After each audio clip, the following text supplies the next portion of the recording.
Well, good morning, class, and welcome to my beautiful kitchen. And I am here today to talk to you about Flannery O'Connor, and I want to tell you about how to go about the reading that you have for class on Tuesday.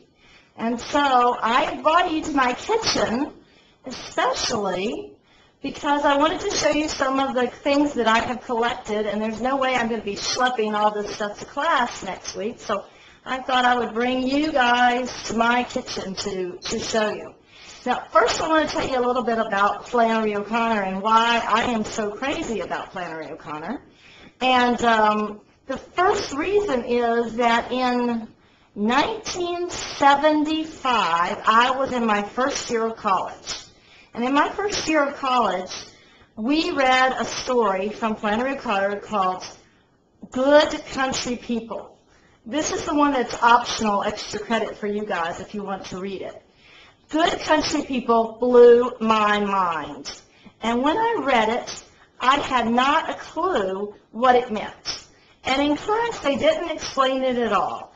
But that story, I never, ever forgot it. I always remembered that story. And then about 10 years later, I was in college again, and I read A Good Man is Hard to Find by Flannery O'Connor. Again, we didn't study it or explain it. I didn't understand it, but I knew this was really somebody that I was just going to be crazy about. And then another 10, 15 years go by, and in 1999, I guess, I came to Pima, and as a college teacher, it was my second year of teaching, and I decided, okay, it was in our literature book, we were going to learn Flannery O'Connor and figure her out. Well, I've done a pretty good job of figuring her out. And so now I want to sort of expose you guys to Miss Flannery O'Connor. So we're going to go up closer, so you got to just hang with me for a minute while I move. Okay. We're going to go up closer. Now, this is my kitchen, and in my kitchen I collect a number of things, and they're all Southern things. One of the things that I collect is antique egg plates. Now, I know that sounds weird, but if you're in this from the South, you know there's nothing better than a deviled egg. And right here is one of my antique egg plates. This egg plate is probably about 75 years old. And then I have a lot of more modern egg plates that just I've gotten over the years that are nice and colorful. Down here you can see some of my Mexican egg plates. I got these in probably outside of Rocky Point. And you'll see I've got all kinds of little things around for you to look at. And we're going to go back up to the top now. No, don't anybody get seasick. And you'll see here there's one that's called Flannery O'Connor and the Christ-Haunted South. Okay.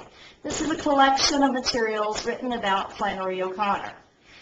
You are reading for Tuesday's class this one called Flannery O'Connor, A Good Man is Hard to Find. This is her most famous short story. And Flannery O'Connor, in order to understand her, you have to know first that she is one of the most influential Christian writers of the 20th century. And she does give you the undiluted Christian message. And that is that being Christian is all about believing in Christ. There are no ifs, no ands, no buts.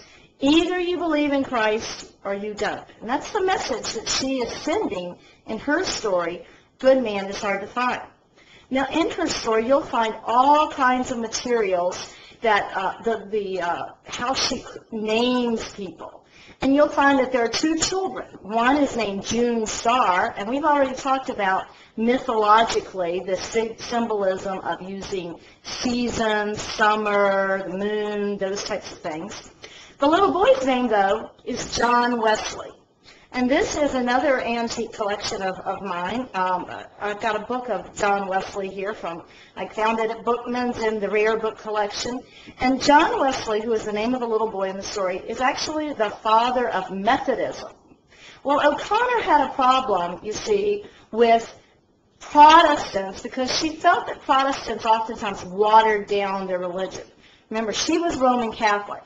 And she felt that Protestants, and in fact many Christians, including Catholics, watered down what it meant to be Christian. And so that, again, is what she's showing you in the midst of it. Down below, we're going to go and see another of the books. Now, I don't generally keep my literature in the kitchen. I just brought it here today because I thought this would be a good place to sort of show it off. And you'll see that I have here Flannery O'Connor, The Habit of Being, and these are collected letters of hers. Now, she died very young. She was only about 39 when she died. She died of lupus, and she was sick all of her adult life.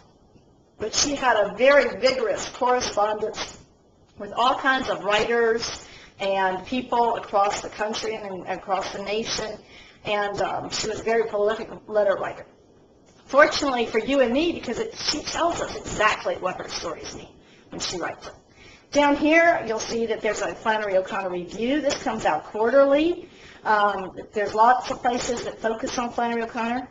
Here, I like to think this was my original book from Flannery O'Connor. You see it costs $1.75. I can't remember. It might have been my original college book in 1975, but I think the odds are against it.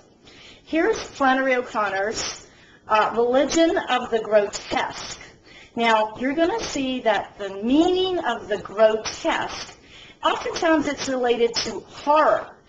Flannery O'Connor writes a horrific story. And this is one of the things that she does to get your readers' attention.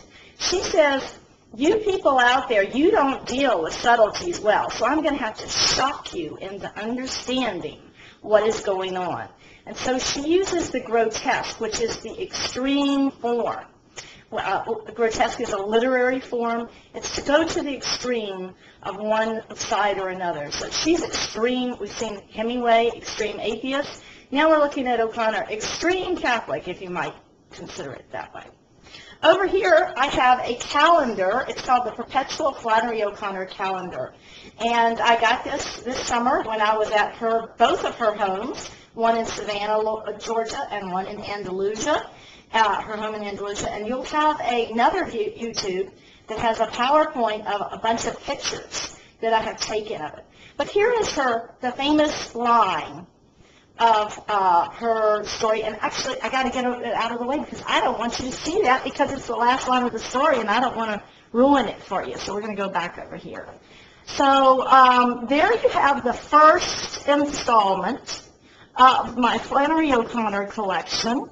And stay tuned for installment 2, which is going to actually have what you need to do for your blog on Flannery O'Connor. See ya. Bye.